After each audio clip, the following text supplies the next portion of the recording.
Hello and welcome to the Daily Royal. My name is Shelby and I have been a royal watcher for the past 10 years. In this podcast, I talk about the daily events of 7 of the European monarchies. So I talk about Belgium, the UK, Denmark, the Netherlands, Norway, Spain, and Sweden. I upload Monday through Friday with occasional bonus episodes here and there. Today we are talking about all of the events from Friday, June 25th through today, Monday, June 28th of 2021. And so I'm back. Hi. Luckily for you, it feels like I was only gone for a day. For me, I was gone for, I just came back today, like 3 hours ago. And, it's okay. It was just a weird week last week, and like my brain needed time to recover. And it finally feels like it's good, which is great. So today I was pretty productive in terms of like everything around my life, and then coming into podcast world at like 4:00 in the afternoon, which is about what time I normally start on weekdays anyway. It's just I had obviously a few more days to cover than normal. Well, one more day to cover than normal because I don't typically skip on weekend events or like weekend recordings, but I did yesterday. And, I'm feeling better. So hopefully that sticks. And we are good. So we are going to jump right in. I am going to talk about most of the events that happened. Some I'm going to kind of gloss over, and then some I'll talk in more detail on. I do hope that this goes no longer than 40 minutes, so I will be, of course, cautious of that in the things that I discuss longer. So with all of that being said, let's jump in with the Belgian royal family.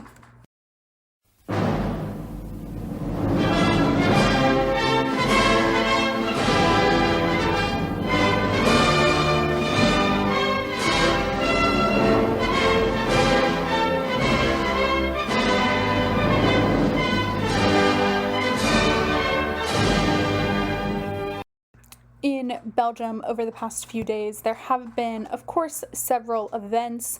Friday was pretty exciting. King Philippe and Queen Mathilde welcomed the Secretary General of the United Nations to, I think, Castle Laeken, which is their residence and where they've been primarily working out of through the pandemic. And where they will receive people occasionally. Like Joe Biden was received at the Royal Palace. But I'm pretty sure this one was Castle Laeken. And this is going to happen in a good few of our monarchies. Like this week, King Felipe and Queen Letizia are also welcoming him. So he was just recently reelected as the Secretary General of the UN.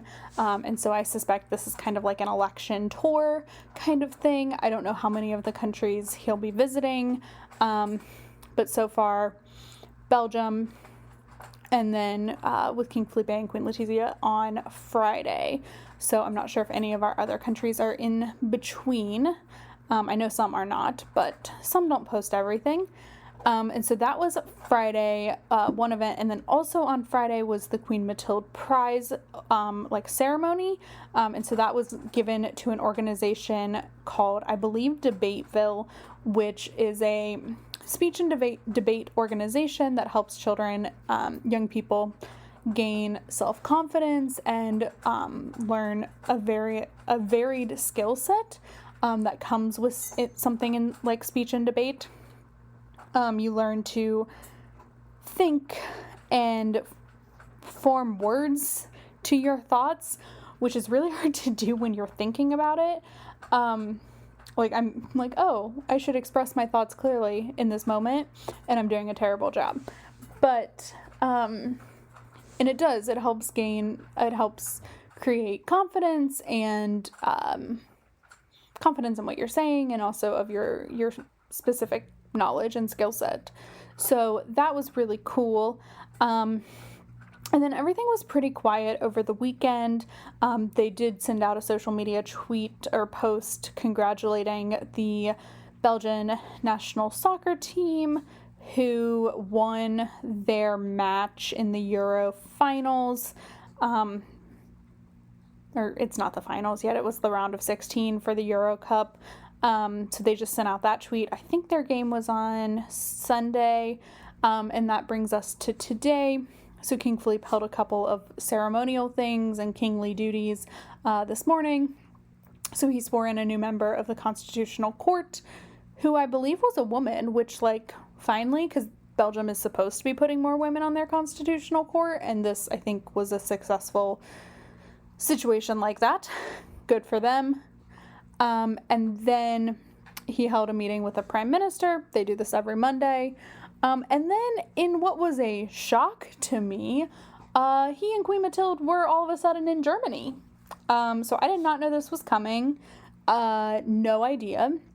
But today marked the first day of the annual meeting of heads of state for countries that speak German or have German as a primary language, which Belgium is one. So Belgium has three main languages: French, Dutch, and German. And so every year they go to this event. This year it was held in Germany. I don't think it was super announced that this was happening. It's not on their calendar anywhere. I even went and looked at some of the, there are a couple of other royal families, so Luxembourg and Liechtenstein, both are German-speaking countries as well. So I went to look to see if, their calendars had anything on it, and there was nothing. So that was a little bit of a surprise today. So they were taking part in a couple of different things, but the focus of the conversations were on global cohesion in the world of COVID and the pandemic cycle that we are living in. So that was really exciting and also just kind of shocking. I knew we had King Willem-Alexander and Queen Maxima going to Germany next week, but this one thoroughly surprised me. So anyway, that is what was going on today. And so with that, we are going to go ahead and move over to the British royal family.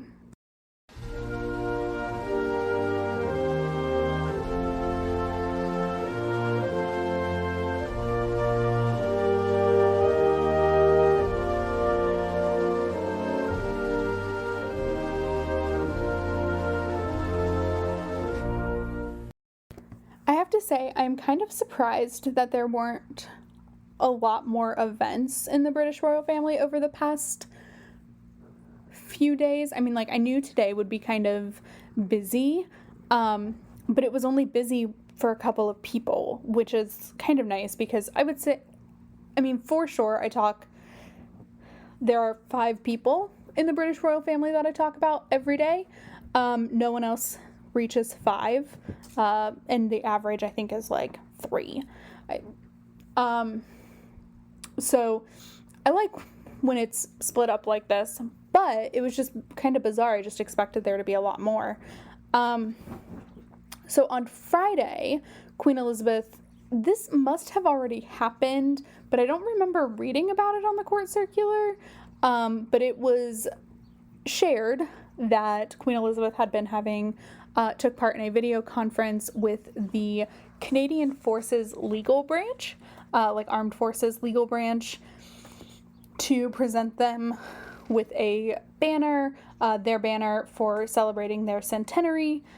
So this is something that I don't know that I've seen happen in the UK. It might have happened and I've only just become more aware of this as a concept. But where the organization, the branch, the unit will get a symbolic flag from the monarch or the royal family, at least. And so that's what this was. It was their special banner flag for their centenary. And of course, Queen Elizabeth is the Queen of Canada. For those who don't know, she is. She is on their money and all of that jazz.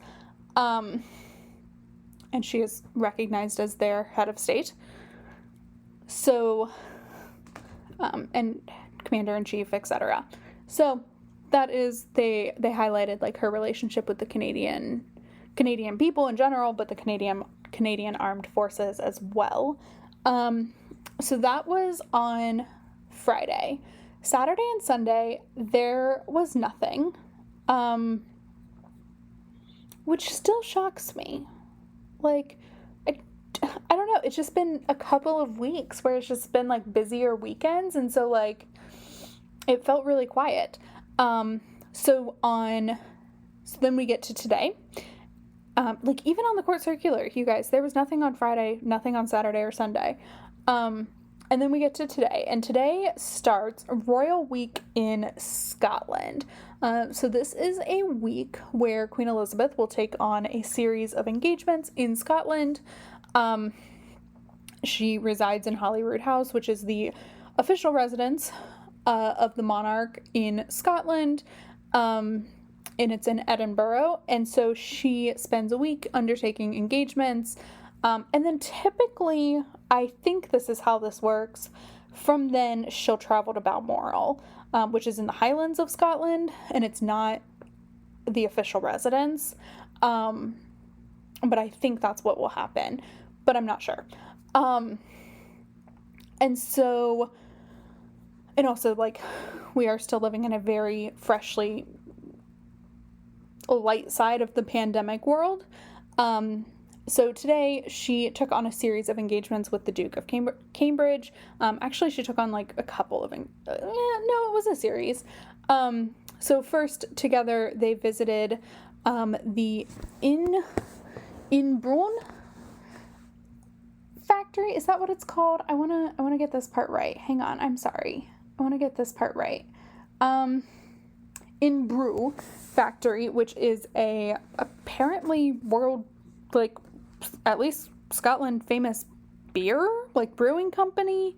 And so they toured the factory, they met with workers, William tried some, talked about it, and then Queen Elizabeth just walked off. You guys, I love this dynamic so much, because, it is a very much, like, grandmother-grandson dynamic, but then it's very publicized. I just love it. I think it's very funny. Like, she was done, and so she moved on. She had more duties to engage in. There was a somewhat walkabout. Now, it was a very chill, like, no one was shaking hands, which I don't think they do anyway.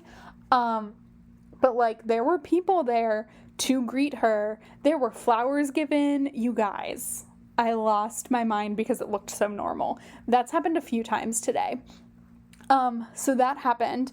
And then also today, in Scotland, the Queen and Prince William met with volunteers and first responders at Holyrood House to thank them for their work during the pandemic. And this was held after the ceremony of the keys, which is when Queen Elizabeth receives the keys to Edinburgh because she is in residence in Edinburgh, which is a very, like, ancient ceremony kind of thing.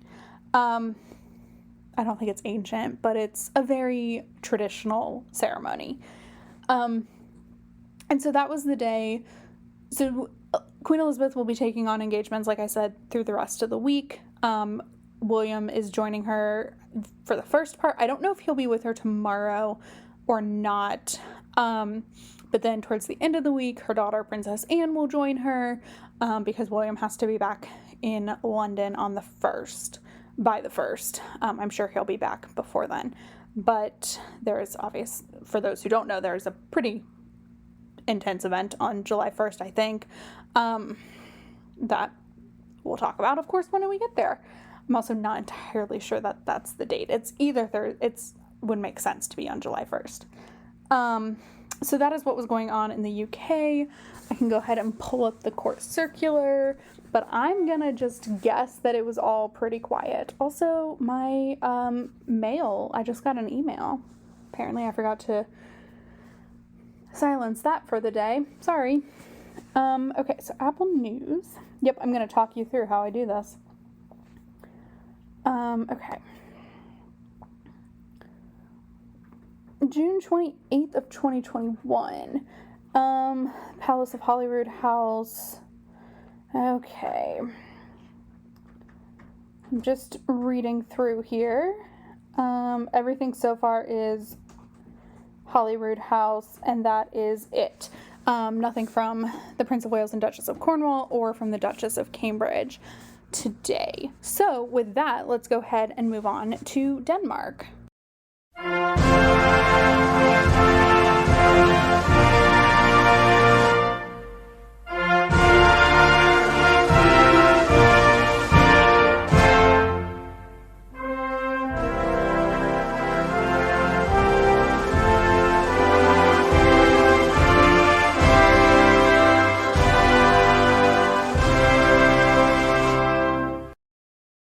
In Denmark, it was a surprisingly busy few days. I'm surprised anytime Denmark is busy, by the way, because for the first 4 months of the year, they were just never busy. And even into April, they weren't busy, but then like May and June have been not busy per se, but certainly busier than the first 4 months of the year. So on Friday, Queen Margrethe had 2 different events in Copenhagen. You guys, I'm very confused. It's not because I question her means of transportation. I don't. She can fly or helicopter or whatever. Also, Denmark isn't that huge, so Gråsten to Copenhagen may not be that far of a drive. I don't know. But she's been all over the place, which is probably how it is in a normal time. But this woman has not traveled around her country in over a year, and so for me it's very strange. So on Friday, she participated in the clock parade for the Royal Guard. She participated in this at Rosenborg Castle, which is I would say more of like a ceremonial castle for Denmark. It is where the royal at least where Queen Margrethe's parents are buried, is at Rosenborg. The Royal Guard seems to be based in Rosenborg. So it seems very more of a ceremonial castle than a residence castle. But so that was her first event, and then she also officially opened the exhibition called The Trip, which was focusing on Danish Vikings. They aren't just Danish, you guys. Denmark, Norway, and Sweden have a very intertangled past because at one point they were all one country, and then Denmark separated, or Norway and Sweden separated from Denmark, and then Norway's separated from Sweden, and so now they're 3 separate countries, but they're very entangled. And so like Vikings, when we talk about Vikings, they have history in all 3 countries because at the time of the Vikings, they were all the same country. They may have had like their own nationality within that country, but it's certainly all the same.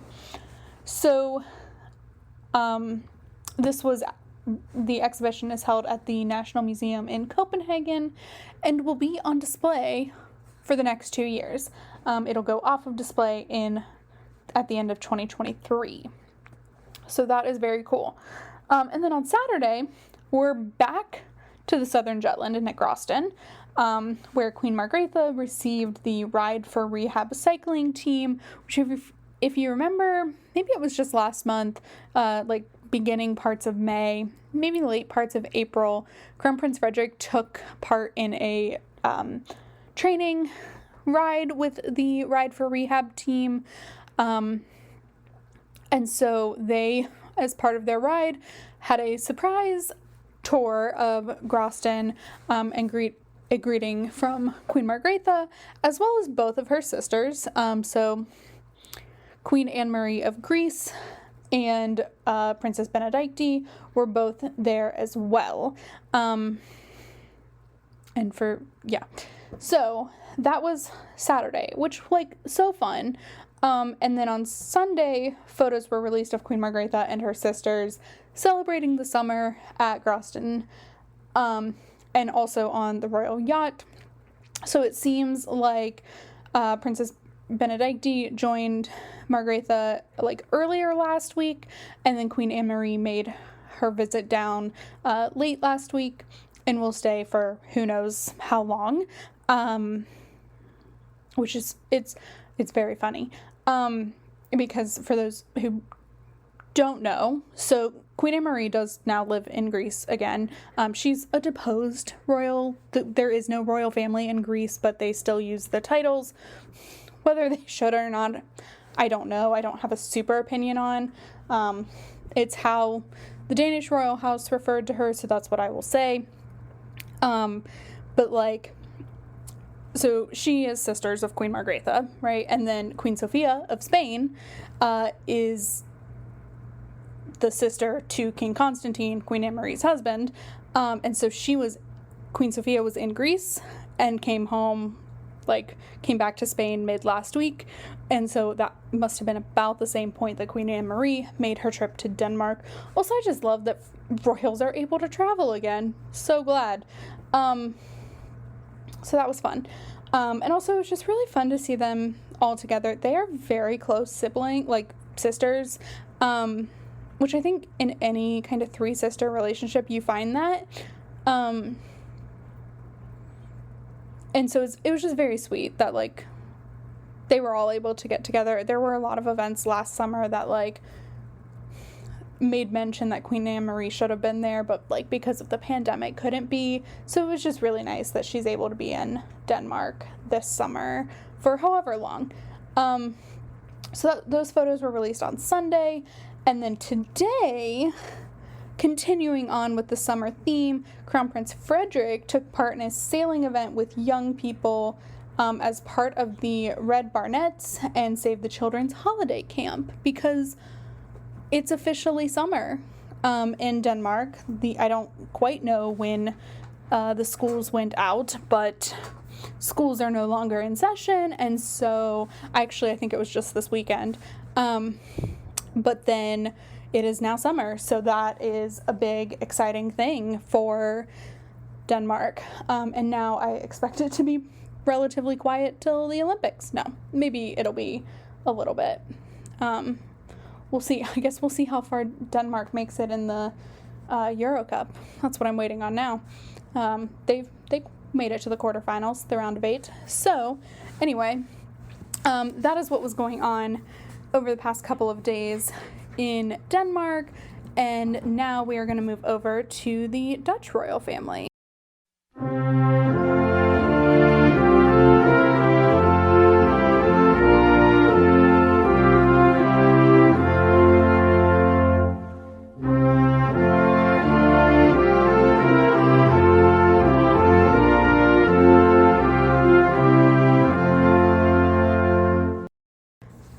Was one event in the Netherlands over the weekend, and this is on Saturday.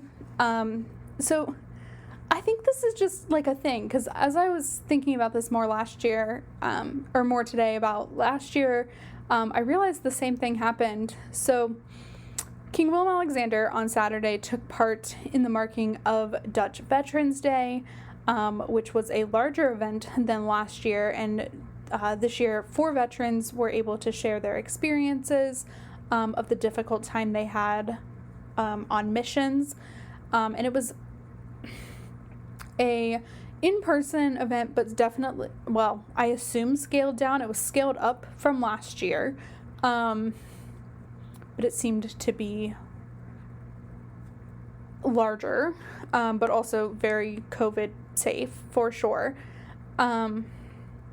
And so they had the event and then a little reception afterwards where King Willem-Alexander was able to talk a little more one-on-one with different veterans at the ceremony event. The reason I was like, oh, this is interesting, is Saturday, so the 26th, is also Princess Alexia's birthday. So it was her 16th birthday. So these two events are always going to fall on the same day, it seems like, which I didn't put together last year, but am obviously this year, when I'm a year and a half in versus 6 months. So that I'll hopefully next year I'll remember to just talk about them in 2 different events, but maybe I won't. Who knows? But anyway, that was the only event over the past couple of days in the Netherlands. I haven't looked at the calendar to see what they've got going on this week too much. I assume there will be some events, but I don't know. So anyway, that is what was going on there. So now we are going to move over to the Spanish royal family.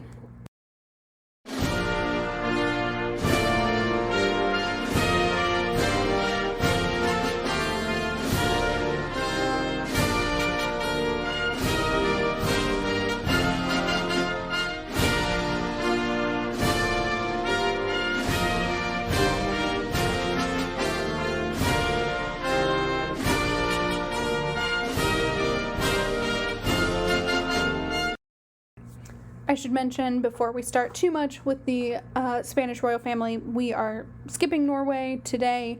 It does seem like the Norwegian royal family has started holidays for the rest of the month and into July. There will be some events, a large number of events held on July 22nd. We will cover those. I'm thinking that will get its own episode, just so you all know. That'll be a much sadder episode, like special singular episode, than some of the other ones I've done, but because they're right now is scheduled for like 4 or 5 different events to mark the 10th anniversary of the July 22nd terrorist attacks in Norway. I'm gonna go ahead and make that an episode probably of its own. But that is when the next events on the calendar for the Norwegian royals are. So in Spain, we had a little bit of a busy weekend. On Friday, King Felipe attended I'm just going to read this one because I don't understand it completely, but he attended the closure of the 22nd General Staff Course of the Higher School of the Armed Forces, which I'm thinking is like an officer training school, but it may not be.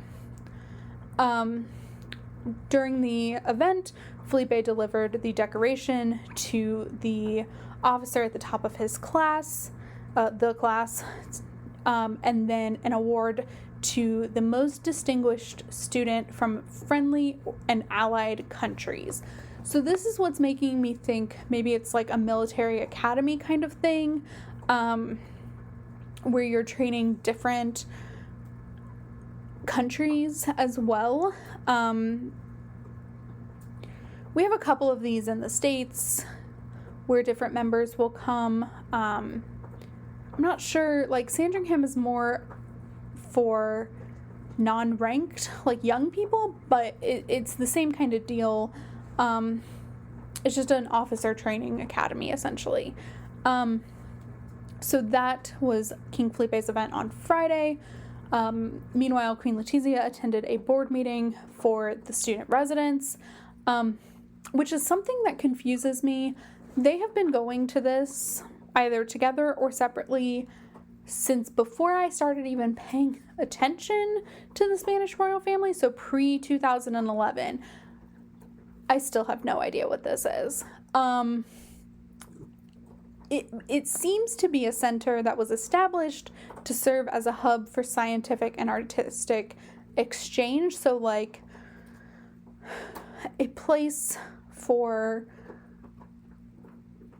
not the traditional kind of student, but like students and experts and like PhD students kind of thing to come together and focus on these events or these topics and collaborate and things like that.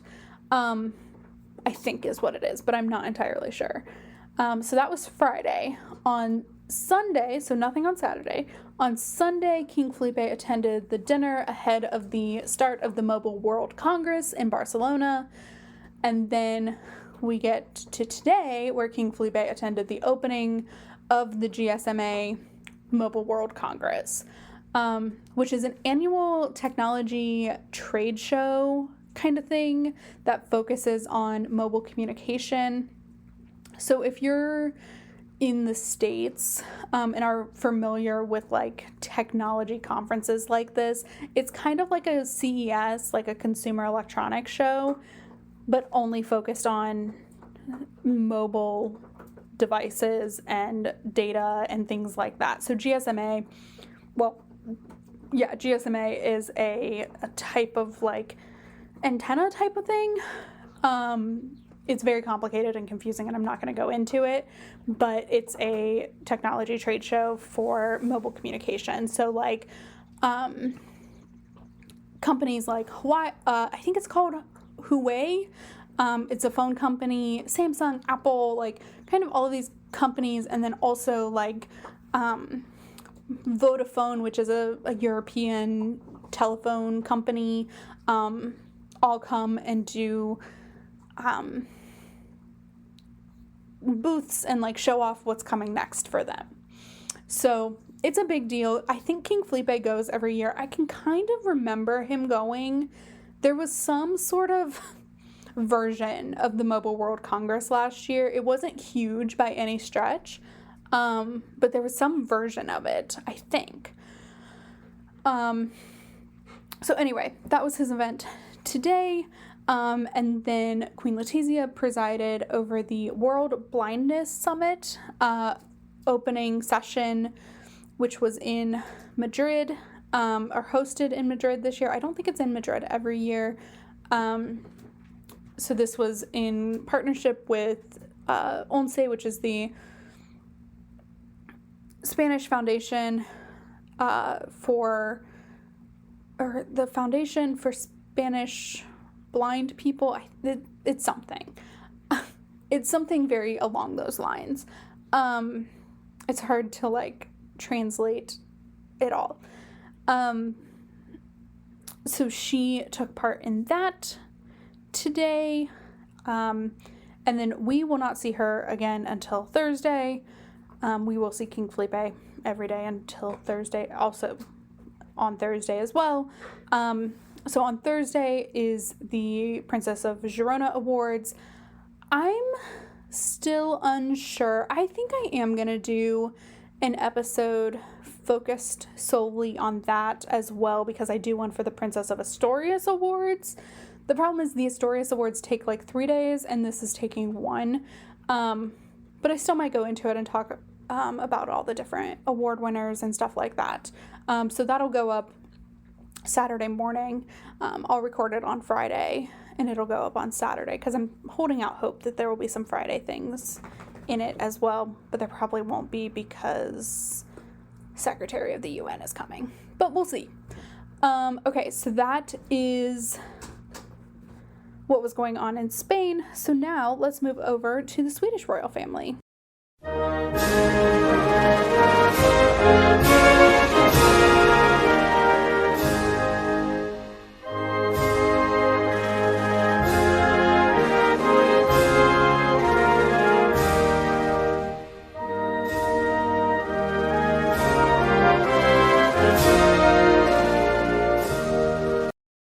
We are finishing today's episode with the Swedish royal family.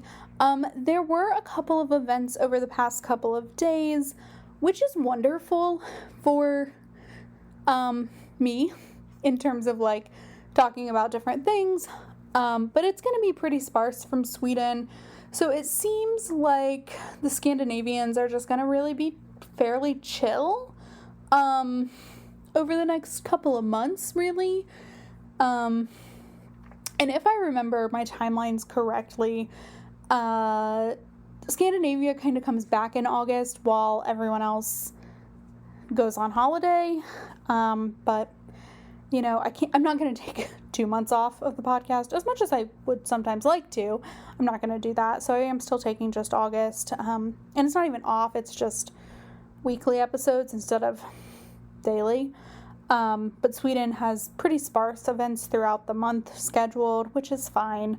But on Friday, Crown Princess Victoria took part in gave a digital greeting to the opening ceremony of the UN meeting about water-related disasters. yeah, that's what I have to say about that. I didn't do a ton of research on this one.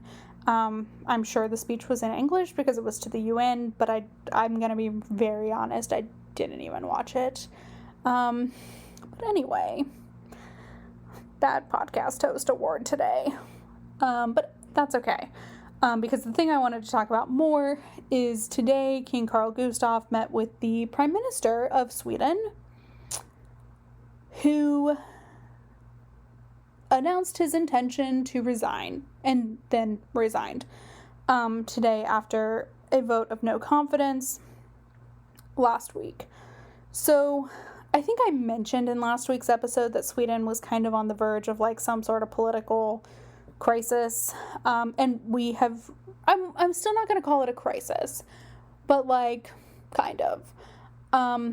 So the Speaker of the Riksdag will now have 4 tries, essentially, to find a new prime minister that will have enough backing, so a majority backing from members of parliament, of Riksdag. And then if he fails, a snap election will be called. So Sweden has kind of set election cycles like we do. And theirs is next September, I think. And it would be like our government just dissolving, which, God, I hope this never happens. And like we need to hold an election quickly, which is just a nightmare scenario to me. But hopefully that will not be the case. Sweden has gone through it this year. Some of that is their own government's making. But I don't think the people of Sweden need to be put through too much more in terms of that after the past, year that everyone has had. The pandemic, Sweden is really just getting to a place of normal after embracing, finally, some stricter lockdown measures starting at the beginning of the year. And so it's interesting. It's something that I'll probably follow fairly closely because it's just something that fascinates me on a personal level. I'm not sure how much involvement King Carl Gustaf will have, but this will be very similar in like how I keep you up to date on what's going on in the Netherlands, because that government is still kind of trying to be formed as well. And we'll see what ends up happening. In terms of like the royal role, that was a tongue twister for me, what that looks like. So we'll see. But anyway, that is what was going on in Sweden. That is what I wanted to talk a little bit more about. I am currently working on updating the website and Instagram over the past couple of days. Yeah, I took a break from everything. It was super needed and super refreshing. But now there's a lot of catch-up work to be done. So I'm hoping to have that all done by the end of the day. If I don't get like shadow banned on Instagram from posting too many times. I don't know if that's a thing, but it could be. So anyway, that is what was going on in all of our countries. And I will be back tomorrow to talk about all of the events from Tuesday. But until then, have a fantastic Tuesday, and I will talk to you all tomorrow. Bye.